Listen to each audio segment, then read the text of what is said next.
What is up, Mets fans? Welcome back to another episode of the Mets'd podcast. First off, shout out the mothers. Happy Mother's Day to everybody out there. Even better because the Mets win a series against the Chicago Cubs. What's a better gift than the Mets winning a series for all the mothers out there who have to watch the Mets for all these years with their sons, with their daughters, whatever it is. Shout out to moms. Happy Mother's Day. Shout out to Mets.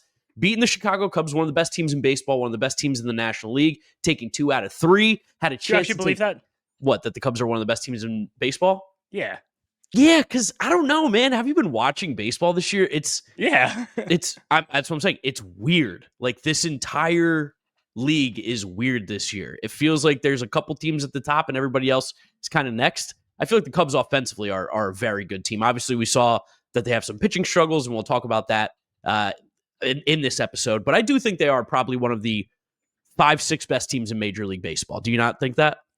I think that the Cubs are really close to being really good. I think that if they had owners that weren't super cheap and actually cared about winning, it's like, right, the Cubs, like, I hate teams like the Cubs. And this always happens in these landlocked Central Division teams. Yeah, where you're like, wow, this team looks amazing. Then you're like, they don't have a third baseman. They're missing 3 pitchers. They're missing 3 relievers. Like, this is like a half a team. That's still pretty good. Just a good enough team to make a ton of profit, but not actually compete for a World Series. Well, yeah, I mean, and that's what the Ricketts said this year. Yeah. They were like, we're trying to make sure that we can maximize profits as much as possible with this team. We just want to make more money than we spend every single year, which has got to be the worst thing you could ever hear as a fan of a team. The owner is not prioritizing winning. He's like, I want to actually just make some money on this team if possible. But take the series from the Cubs.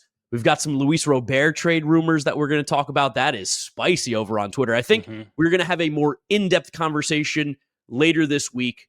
Breakout episode on its own, just talking about the Luis Robert trade stuff. But we'll briefly mention it today.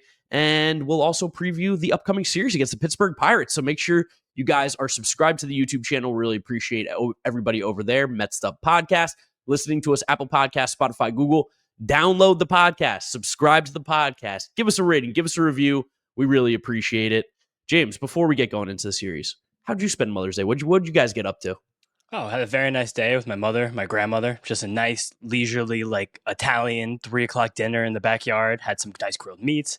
Had a nice big charcuterie board. Just had a wonderful day. My cousin came over with his girlfriend, her mom afterwards. So we had a nice Mother's Day just with the family in Jersey. That's fantastic. Yeah, I mean, you too? Yeah, I was down in Asbury Park with my parents. Got to see the beach. Had some great barbecue food.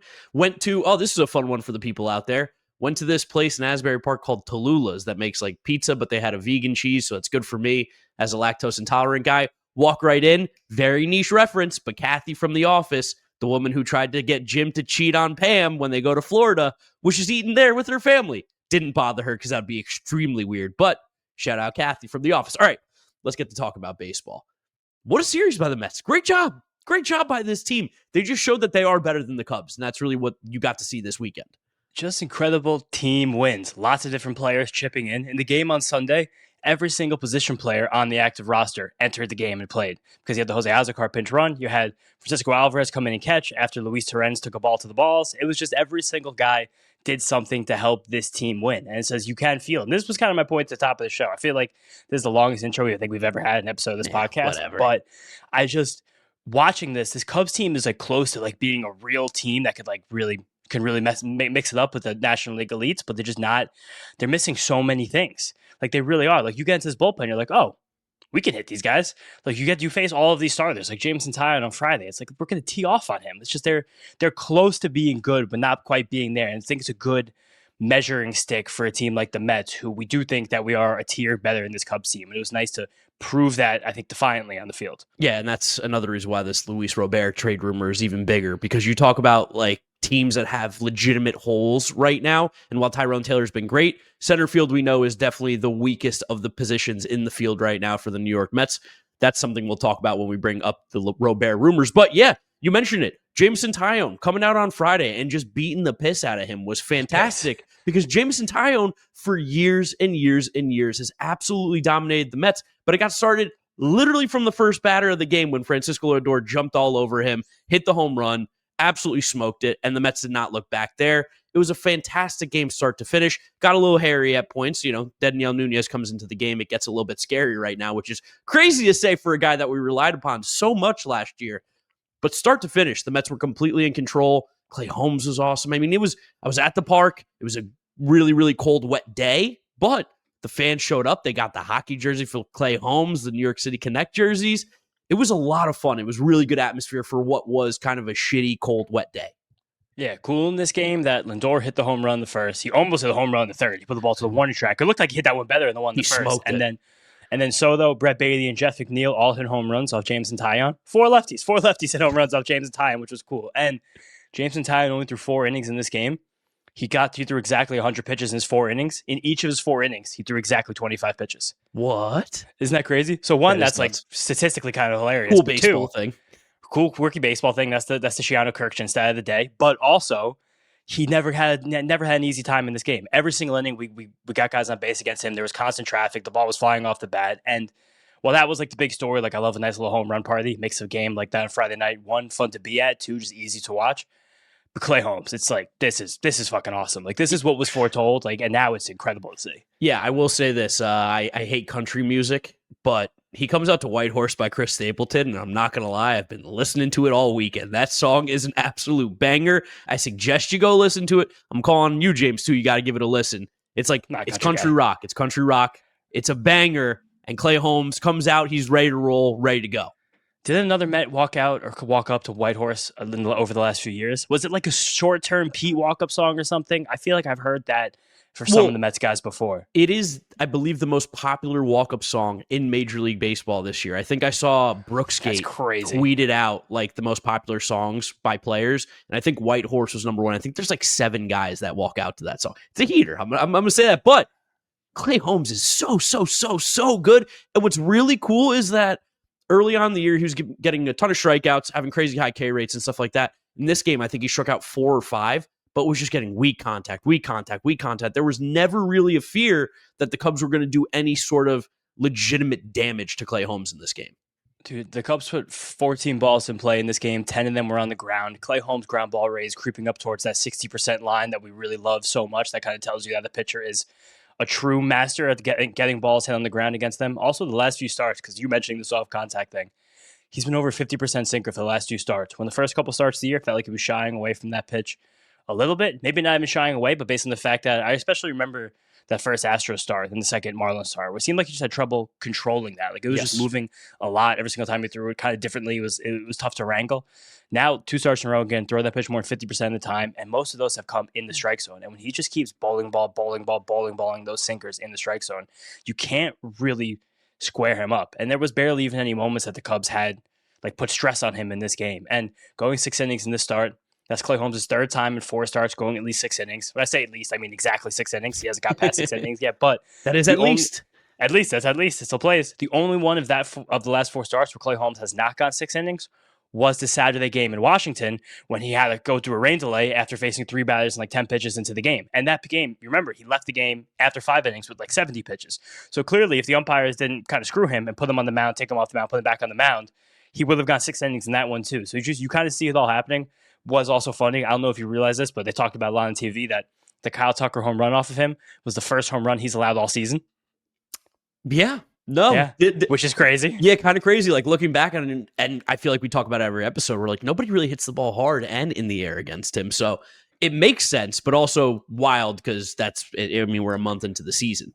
More, 6 weeks in. And he did something so cool in this game because, like, the big thing that we were worried about Clay Holmes coming into the season, transitioning to becoming a starting pitcher, was how many other pitches he'd be able to throw. In the last few starts, he's had a lot of success, kind of mostly going away from his other pitches and going back to that sinker. And the pitch is effective and it's great. And it's a unicorn sinker because it's really good against righties and lefties as a big right-handed pitcher. But when the lineup turned over for a 3rd time, Ian Happ came to the plate. He'd really, to that point, thrown about 65% sinkers in the game before he faced anyone 3 times.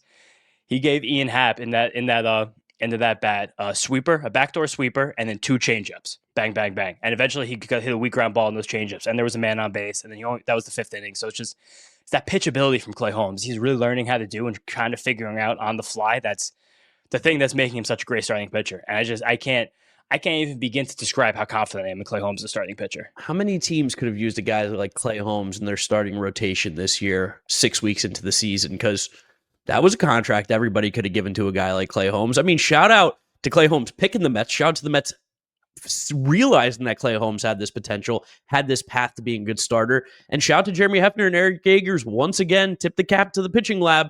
It seems like they're able to identify these traits in pitchers, and you've talked about it a lot of times. They like the two different fastballs. They love when you have an elite pitch. Clay Holmes' sinker is absolutely elite. When you can build around those things, when you can stretch the guy out like they have, all of a sudden you're looking at Clay Holmes and he's getting paid like $12-13 million a year as a starting pitcher. And you're like, holy shit, this could be one of the best steals of the entire offseason.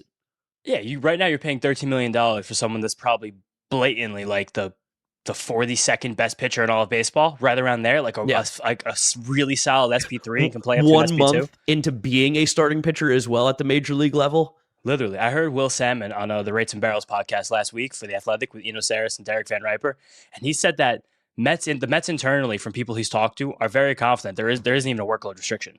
Like they think because of him throwing 70 innings in relief the last couple of years and all the stress that was on the arm, that can kind of masquerade as more of a workload. They think that he should be fine for a clean, solid 150. Hell yeah, and amazing. If they have that confidence with him and he's pitching like this is as good as it gets. Even the 6 innings, only 93 pitches. Like if you want to push him, he probably could get close to his 7th. And that's like the last thing for Clay Holmes to unlock. He's getting real close to that with all these sinkers and ground balls. But if he can start giving us 7 innings here and there, like there's like the sky is the limit. It's amazing to think that. And this also comes back to something we talked about a lot in the offseason where the Mets now officially have this shine league-wide of a team where if you're a pitcher and you need some help and you go pitch for the Mets, afterwards you're probably going to make more money. And that's the biggest thing, and that makes pitchers want to come pitch for us. And that's kind of it just keeps going. Like the snowball effect of the pitching lab is happening right before our eyes. Yeah, and it was really nice too. Again, you mentioned the home runs, you mentioned the runs early from the Mets. The fact that the Mets gave him that lead early, and he just held it. He made sure he didn't keep it close. Made sure the Cubs did not have any sort of hope in their hearts that they could come back in this one. Watching it at the stadium, the Cubs did look defeated up until that dead in the yell inning.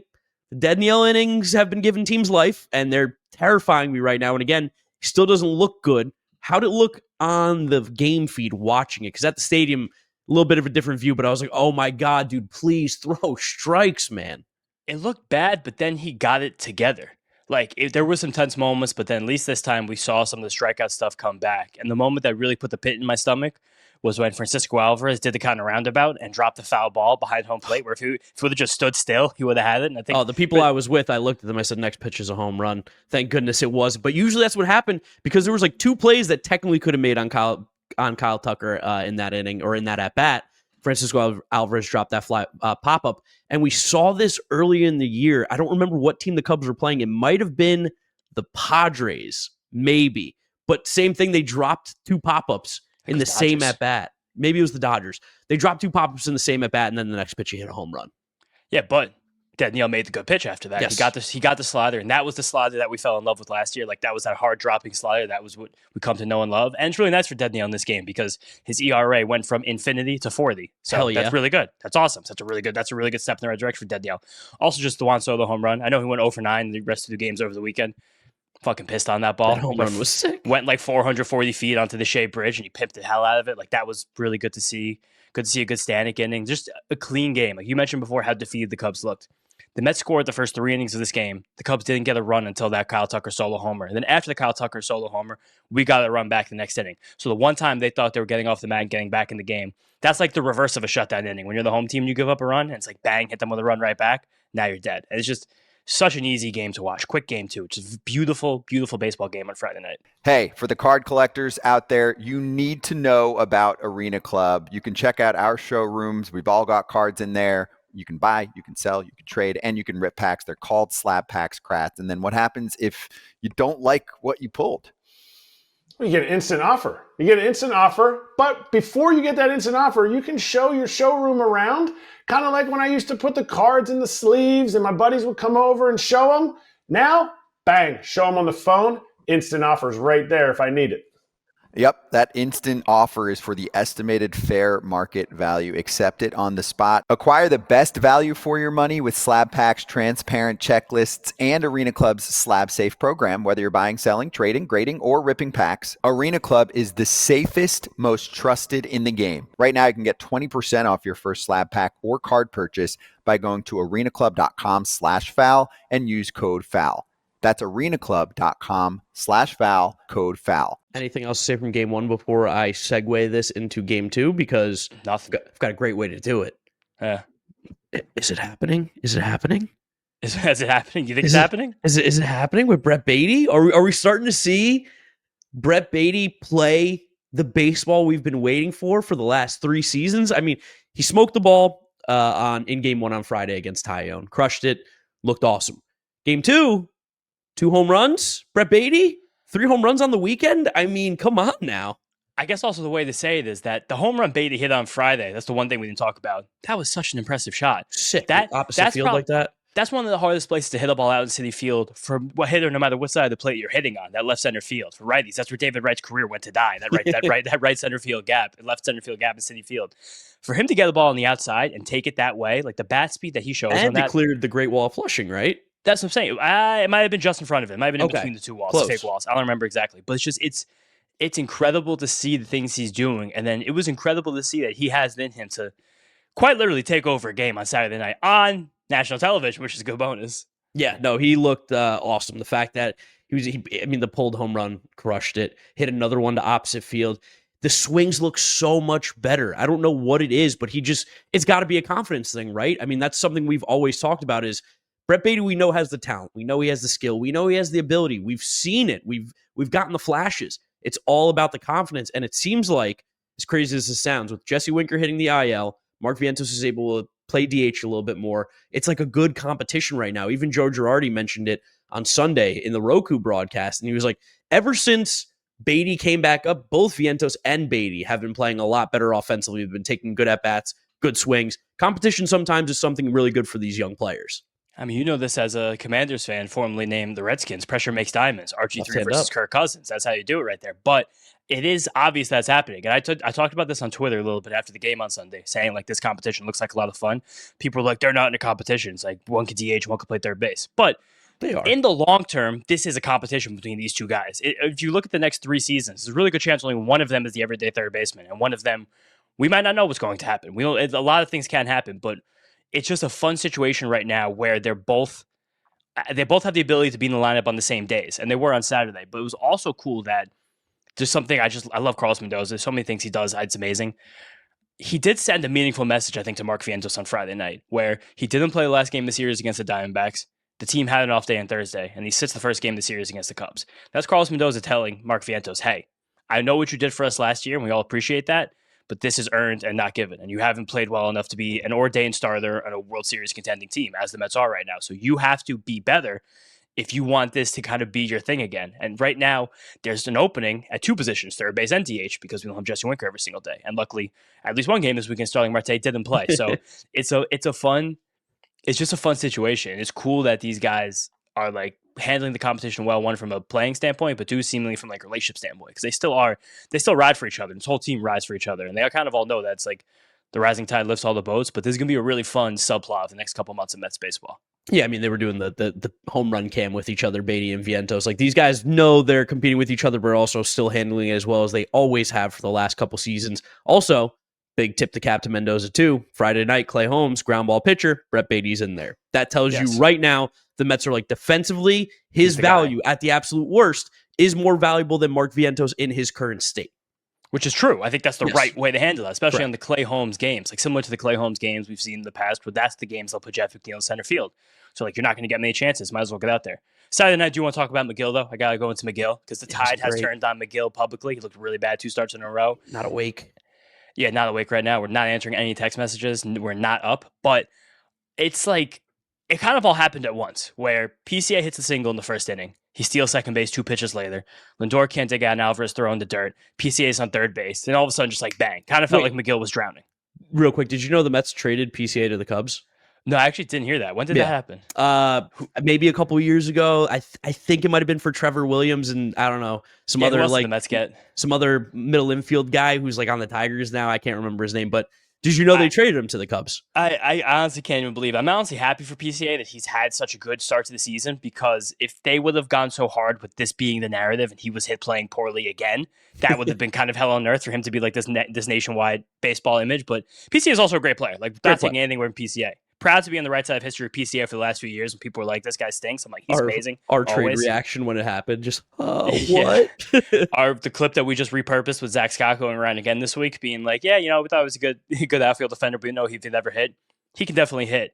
But again, that first inning kind of spun out for Megill, and it seems like he never found a groove in this game ever. Like Baty almost stopped the bleeding when he made that great diving play, but Dansby just was able to beat that, which, again, Dansby's also been a guy on fire recently. Dansby's a good player who also gets a lot of too much shit. But like, this is just what kind of happens to Megill every 6 weeks or so, where like suddenly the mechanics aren't there anymore. He starts to slump his shoulders and the command goes away. Like in this game, the thing with Megill is that he's never really had great command, definitely has okay control, but this game's the worst version of it because everything was either in the middle or a bad miss. Yeah. And like you see fastballs in the middle, he hung a couple sliders, a couple changeups floated on him, or things were in the dirt, non-competitive pitches with 2 strikes, letting guys hang in at bats.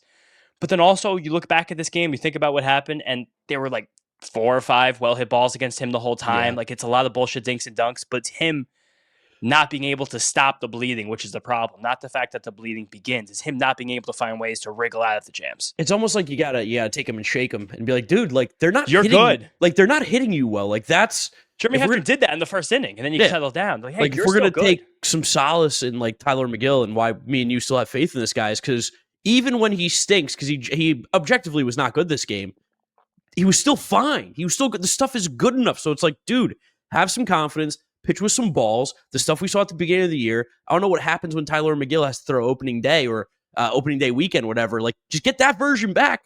Maybe it's just the ebb and flow of the season with Tylor Megill. Maybe it's just a little bit of like you get up for some games. It's a long season. This is a 6th or 7th start so far this year. Like maybe it's just the ebb and flow, but it is frustrating to see him take steps back because it felt like he was taking all the right steps forward the first month of the season. The velocity was down hair in the starts. That is telling me that there could have been 92. Yeah, so this could have been like high adrenaline Tylor Megill in April, keep the rotation spot, and then some of these starts you get the big drip who can't really get up for the game. I'm not saying he can't get up for the game. I'm still saying confident Tylor Megill, but we are getting to a spot where we probably have under a month until at least, hopefully, either Frankie Montas or Sean Manaea is back. I know Frankie Montas is throwing live BP this coming week, which is kind of the last step before a rehab assignment, and Sean Manaea is doing long toss, which is a step before live BP, so Montas is a little bit ahead.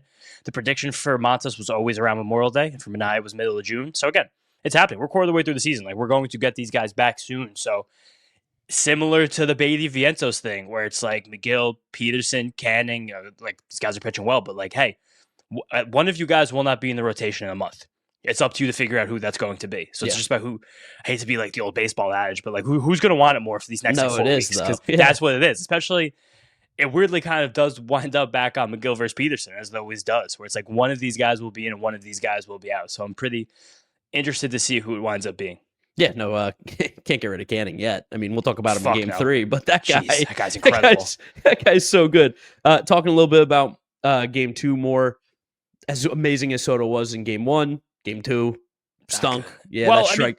The strikeout was bad. He's hit the ball in his cruise a few times. That's what I meant. Yeah, the strikeout stunk because it was like a big moment. That was a hanger. Daniel Palencia, right? That was who was in the game at the moment. Hung a fat slider up in the zone, and he just foul tipped it into the mitt. I'm telling you, I had such a feeling he was going yard there. I thought for sure, like it doesn't yank a single, but yeah. Yeah, I was just like, oh man, he's been so locked in. Like this feels like we were getting the Soto back. And then he had, like you said, 0 for 7, 0 for 8? 0 for 9. And 0 for 9 since the home run. So it's like, okay, this is baseball. It's still baseball. This isn't on easy mode just yet. It's also people kind of yell sometimes on Twitter about like, velocity doesn't matter if you don't know where the ball's going. That Palencia at bat versus Soto tells you how much velocity matters because if you hang a slider at 88, like it's much harder to hit than if you hang a slider at 83. And if you're gearing up for a fastball 101, it's very different than gearing up for fastball at 95. That's just kind of a little aside there. Also, the way the ninth ended too pissed me off because Jeff worked such a good walk as a pinch hitter to start that ninth inning as the tide turns on Jeff hard. Every single Mets fan hates him. See people throwing around crazy things about Jeff on the internet. Where it's so ridiculous. I feel like he's playing completely fine. And especially like if you're going to hit him 8th or 9th, he's doing a completely good job. Yeah, and Porter Hodge has some nasty stuff, but he really only has one. He has like one dance move. He's like your friend you go to the club with. They rock the same 2-step every single time because Porter Hodge is fastball sweeper, fastball sweeper, fastball sweeper. It doesn't matter who comes up. And you saw that Lindor and Soto were just so acutely aware of what he was trying to do to them. And Lindor just missed a few pitches, just missed a few. And then that ground ball, he rolls over, double play. Soto grounds out, game's over. But you felt that they were right there, which is the cool lead-in that we can have going into the Sunday game, where Francisco Lindor was the hero in the exact same spot against Porter Hodge, and he got the sweeper, and Hodge it got a little too much of the plate, and he just pimped the shit out of it. And Lindor sends all the moms home happy on Sunday. This is a straightforward show, so I'm going to be very straightforward with everyone about PXG. Fastest way to improve your performance on the golf course is to get yourself a PXG golf fitting. Go in there and let the experts help you. I've been using PXG for a few years now, Scotty. They are perfect. I love the way they feel. They fit them perfectly to my swing. They weighted them. They put grips in them. They put shafts in them. They use their heads, and they fit my swing beautifully. They have definitely improved my game. They just recently hooked me up with their new Allen putter, which is off the chain. I was draining putts the other day, left and right. So I definitely say go get your fitting at PXG. Nobody goes golf the way PXG does. Yes, and for a limited time, you could save up to 20% on your entire order. Head over to pxg.com/foul. That's pxg.com/FOUL to save up to 20% on your entire order. pxg.com/foul. Restrictions apply. See site for details. Yeah, one of the few times you see Francisco Lindor pimp it, because I was watching the game with my dad on Roku, and obviously, like, you don't have the feel of what it is like in the game. And at the moment, I was like, is that going to be a double? Is that over the fence? But when you see him do the little bat flip, I was like, whoa, Lindor showing a little emotion there. Love to see it. All right, there we go. And that really opened the floodgates for the Mets in this one. It's just nice that, again, it was a really good game, and it was like a fun back and forth for a while, but just, like the captain, the star, he makes the play and you win. It was weird, this Roku game, listening to Gary do a game with Joe Girardi without Keith and Ron, because I was like, what? Shout out Roku.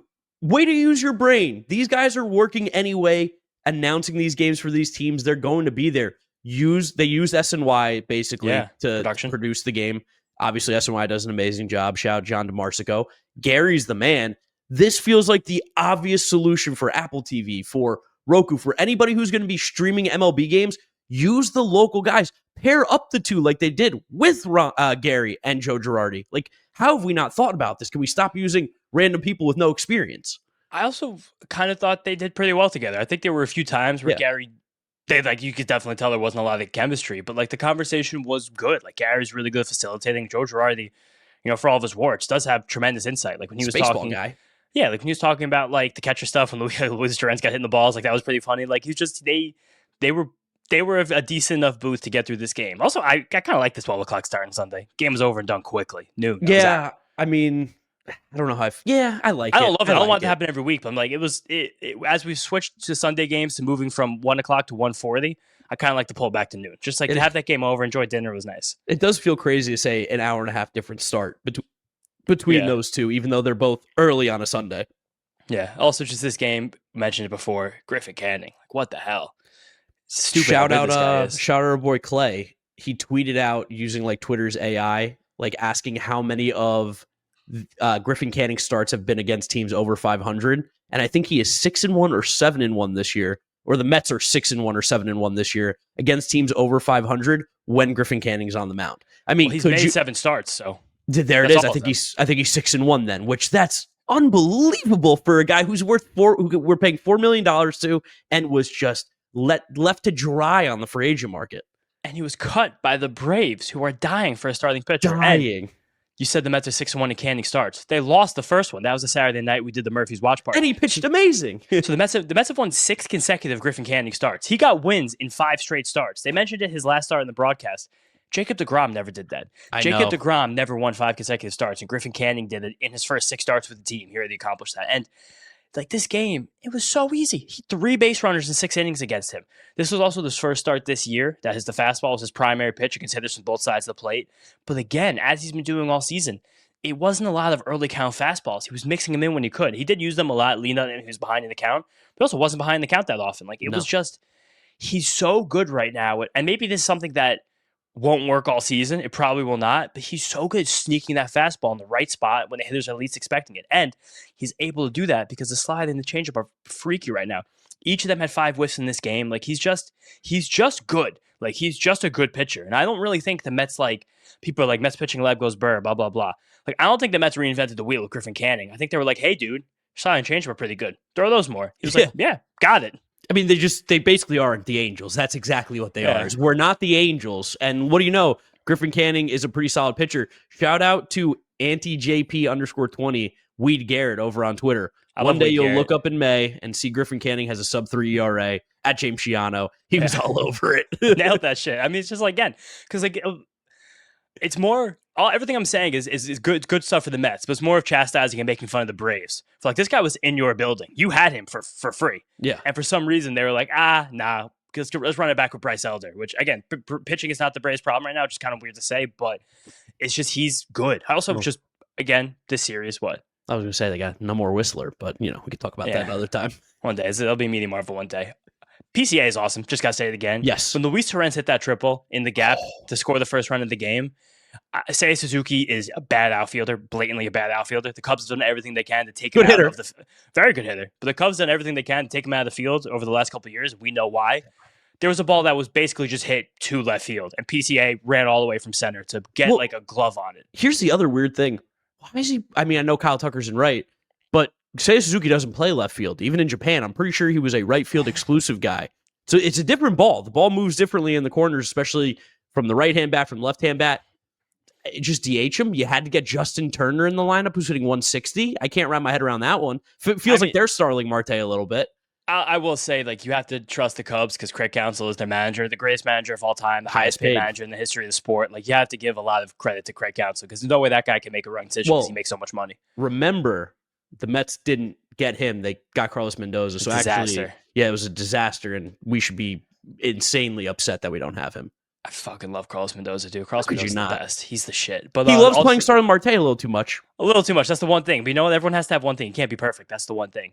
Did see some more cracks in the bullpen this series, though, just from getting the best bullpen in baseball to going back to being like the 5th best bullpen in baseball. Kranick on Saturday night, he got squeezed a little bit, but the swing and miss stuff isn't really there anymore. He's lost a little juice. He has lost a little juice. Probably a similar thing with Megill, where it's like the adrenaline wears off, and now you're just a major league pitcher. You're like, all right, now I just have to do this every day.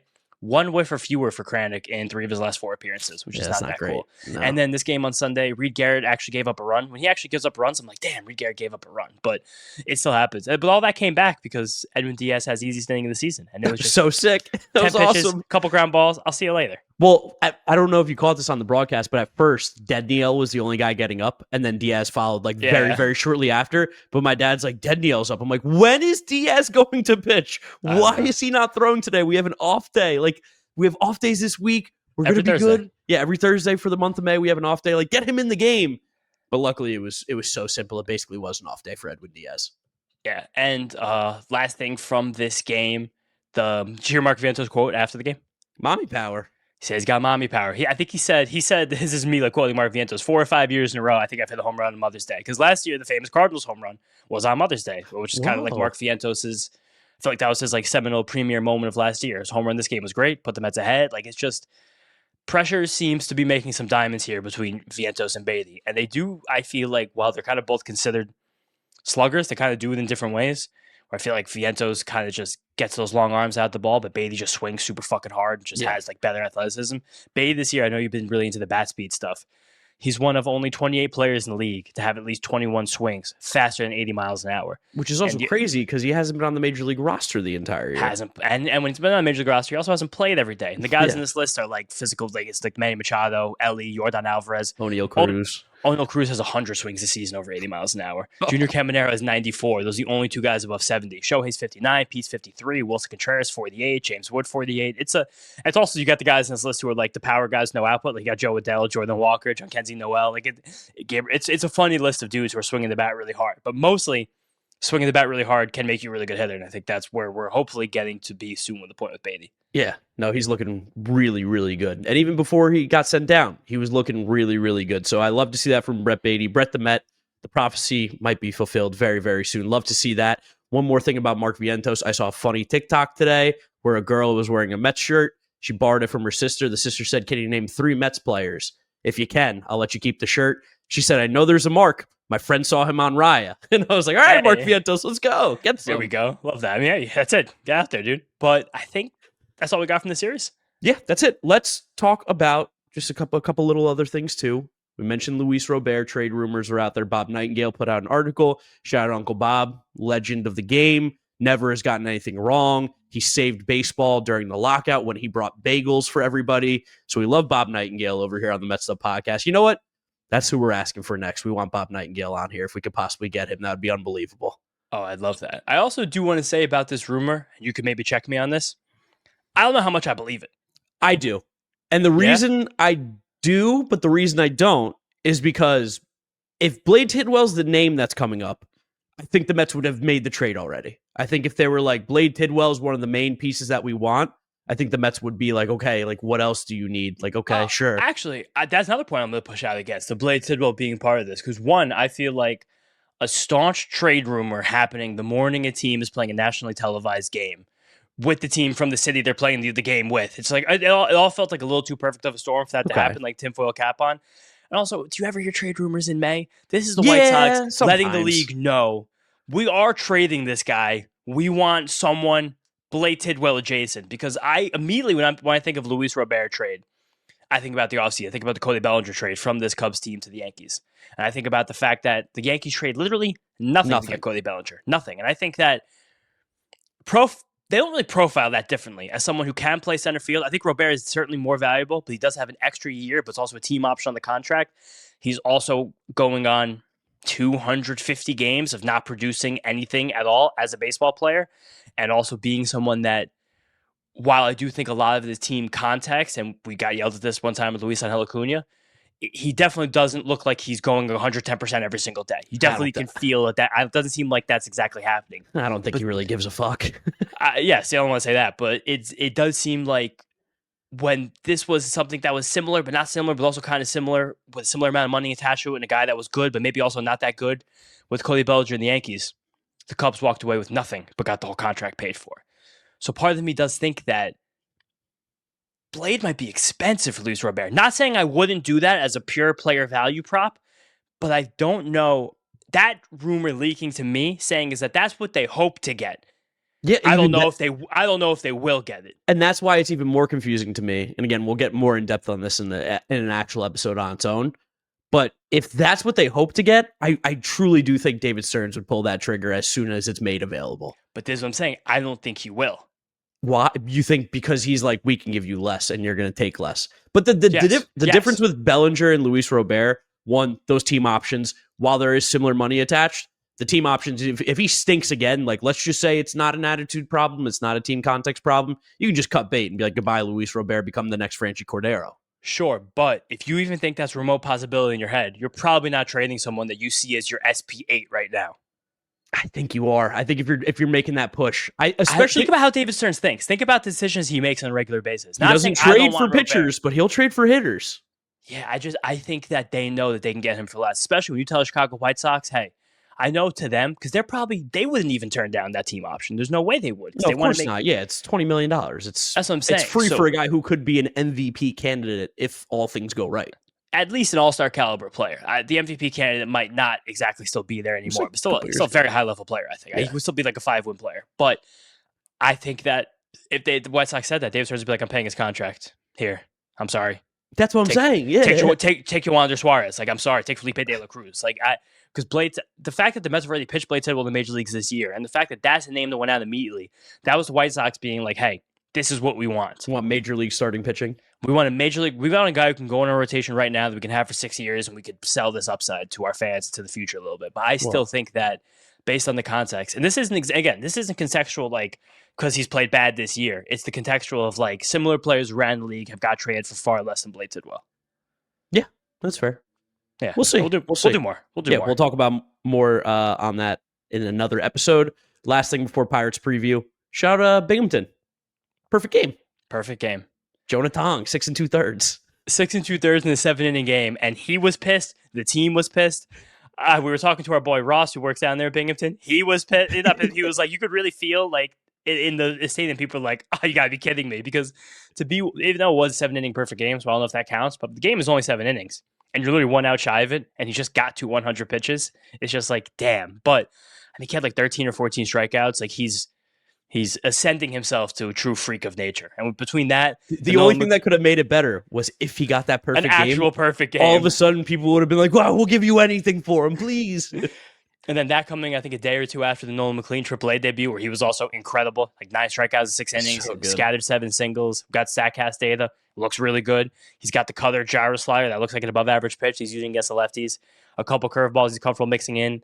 The same incredible sweeper that we've known forever. The fastball and sinker playing off try looking okay. Like it's fucking on for Nolan McLean and Jonah Tong right now. And that's a great place to be as a Mets team that is competing heavily and has pieces to trade ahead of a trade deadline. We've got some pieces. I know people were not necessarily super happy that we wanted to gut the farm, but I don't think you guys realize we're just going to replenish it with the next draft and the next draft and the next draft. Like you got to sell high. What would Steve Cohen do? Steve Cohen sells high, buys low. That's the move right there. That's exactly. And the best part about this is, like we talked about in the prospect report last week, there's 20 prospects in the system that are dogs we don't even know about yet. Yeah, literally. And we won't know about them for weeks. Like we're going to have the DSL opening up over the next couple of weeks here. We're going to find out that we have 10 guys down there. You guys, we won't even believe. We'll be tracking to be hot top 100 prospects. And it's funny. I feel spoiled saying shit like that, but I also believe it in my heart. Like I'm not just talking out my ass right now. Like I think that's where we're at. The way we're seeing guys like Jack Wenger and like Felipe De La Cruz kind of pop up, going crazy, doing nutso shit right now. And that's a beautiful place to be for a team. This is a beautiful place to be. All right, let's go ahead and do the Pittsburgh Pirates preview. Coming to town Monday night is the big one. Oh, yeah. The Pirates don't have much to give a shit about. I'd say two things to care about on this Pirates team. And one of them is going to be the main event on Monday. Paul Skeens. Who's he going up against? What are the rest of the pitching matchups? Ace off on Monday night at Citi Field. I know it's going up against the Knicks game, but this is going to be a pretty special one to be at. It'll be a nice night as well. Ace off, David Peterson versus Paul Skeens. Pumped for that. We're going to be there. I found a phone brick deep in my drawer, so we're going to be we're going to be watching the Knicks because we still get access to some pretty good Wi-Fi in Citi Field from some stuff from the past, but that's neither here nor there. Then Tuesday night, 7:10 games this entire series. I don't remember the last time Mets played a series this year where every game started the exact same time, but Tuesday 7:10, Kodai Senga versus Mitch Keller, and then Wednesday, May 14th, revenge game, Clay Holmes versus Bailey Falter. Whoa. Clay Holmes, original Pirate. Original starter for the Pirates. Didn't do well. They said, enough of you. To the bullpen you go, sir. Actually, this is Clay Holmes week because we're playing the Pirates and the Yankees. This is all Clay Holmes week. Well, this is Clay Holmes week. You're right. Oh, big Clay Holmes week. Not going to pitch against the Yankees. Would have loved that too. Would have loved to stick it to them that way. But hey, we're not hacks. We don't think about the Yankees as much as the Yankees think about us. Let's talk real quick. One, when Mitch Keller's on the mound, everybody put on your body armor. We know he loves to hit everybody in the hand, throw up and in. Be careful when Mitch Keller's on the mound. Everybody be safe. Do a little extra prayer for the boys so they don't get hurt. That being said, the real pitcher that we want to talk about, Paul Skeens. You guys know about him. He is the prodigal son in Major League Baseball right now. Everybody's talking about him. Pitchers rarely get the kind of attention and shine and star power that Paul Skeens has right now. But it's simply just because he was hyped up to be that good. He came up and is that good, and maybe even better than we thought he could have been. Yeah, and the funniest thing about Paul Skeens, before we actually talk about baseball, is that I don't think there's a more boring guy in the entire league. Wait, did you see what he said the other day, though, on the radio? I was about to get to that. About Derek Shelton. That was crazy, because he doesn't... Like you said, Paul Skeens is boring. He is a wet napkin. I think he does it on purpose. I think he doesn't want to be a personality. That's why he's got his girlfriend, Livy Dunn. Shout out Livy Dunn. She's the personality. She's the star. She's the pretty face. She can be in the cameras. Paul Skeens is like, I want to play baseball. I want to throw 100 miles an hour and hopefully make a ton of money and win games. Derek Shelton, the Pirates manager for the last few years, finally got fired after starting 12-26. And Paul Skeens, who again says nothing ever. He's an oaf. Like he just throws really hard. Goes on Pittsburgh radio and basically he's like, yeah, we were 12-26. Someone's got to be held accountable. And I was like, whoa, that says a lot about Derek Shelton. It wasn't on radio. The reporters caught him in the tunnel that day. He got fired. So that's how it went around. It got on radio. Like the radio guys were the ones interviewing him, but he was in the ballpark. He didn't call into the radio and be like, yeah, fuck my manager. No, I thought they called him. Yeah, but I think it just kind of speaks volumes. We've got like Paul Skeens. This happens a lot with young players in all sports. When you get drafted really high, that means you're really good. When you're really good at levels that are not the professional leagues, if you're really good, it means your team's probably really good, besides for Ben Simmons. So a guy like Paul Skeens, you're not really used to losing. You don't really ever lose baseball. You don't really ever lose games. These guys go the top of the NFL draft, top of the NBA draft. You've never really lost before. So that's definitely a very hard thing to happen for these guys. This Pirates team fucking sucks. Bad. Like the fact that it comes from a place of feeling bad for Pirates fans. I chastised the Cubs a little bit at the beginning of this, being like, wow, if your owner gave a shit, you'd be a really good team. the Pirates owners give so little of a shit, and they're allowing this team to suck. Like, they're a team that, like, if you looked at them going into the offseason after a really good second half last year, kind of spurned by Paul Skeens giving them a big jolt of life, you're like, wow, if this team can sign 3 or 4 hitters, they can be a real team. And we're not talking Juan Soto hitters. We're like, No. if the Pirates go out and they get, I mean, again, I said this all offseason, the Pirates should have been all over Pete Alonso. That guy made so much sense for that team. It would have been perfect there. They could have signed Jock Peterson. They could have signed Yeah. Anthony Santander. Even worse. Yeah, like literally, they didn't have to shop they could have still shopped in the value section and had a great offseason. The only players they signed were Andrew McCutchen, re-signed. Who said he will only ever play for the Pirates again. If they don't re-sign him, he's retiring. And he's actually playing very well. And then also Tommy Pham. That's all they did the entire offseason. They ran it back with the same team. That was basically a little bit worse, right? They signed Alexander Canario after the Mets cut him.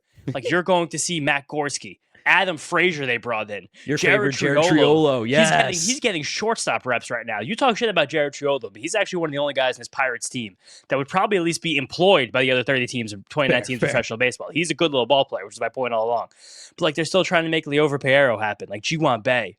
Like, stop trying to make Leover Pereiro happen. It's just like, it's embarrassing what they did with this team in the offseason. Even still right now, they have Bubba Chandler, who's the most exciting pitching prospect in the league. I say right now, too. Dominating AAA. He's done everything he needs. And they got Cameron Lazinski just pitching every 5th day, getting fucking shelled every single time he goes out there. Shout out Gamecocks.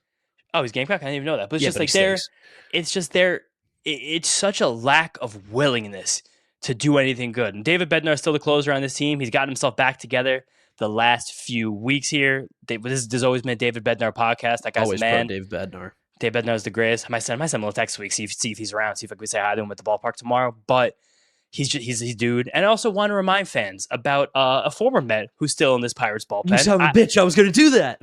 I don't hear anyone on Twitter talking about Colin Holdrenham anymore and how the Mets got rid of one of the best relievers in baseball. Can I tell you why they're not talking about him?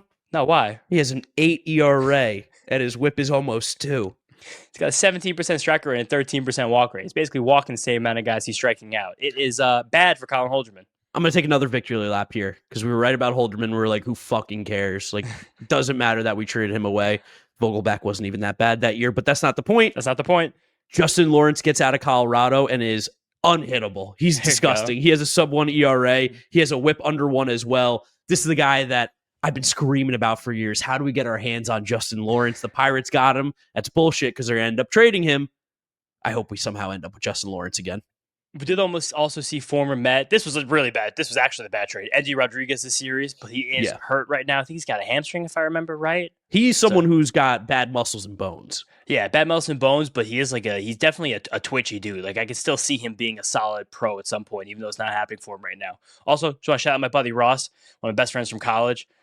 I know David Bednar. I've hung out with him personally, crushing beers with Bednar because he's Ross's first cousin. Also on this team, Caleb Ferguson played ball with my buddy Ross in Columbus, Ohio. Wait, what? On the same club team for a while. So in one major league bullpen, 2 connections to my buddy Ross. Is Ross going to be here? No, he's not going to be here. I mean, maybe I'll text him right now. Maybe he's here. He just didn't tell me. But yeah, I'll send a little text out, see if we can say hi to Bednar. But just the other thing to see with this team before we forget as much shit as we're talking, O'Neal Cruz, I think right now, pound for pound, is probably the most electric player in baseball. I've been holding the O'Neal Cruz torch for years and years. I've been telling you this guy's going to be great. This guy's going to be great.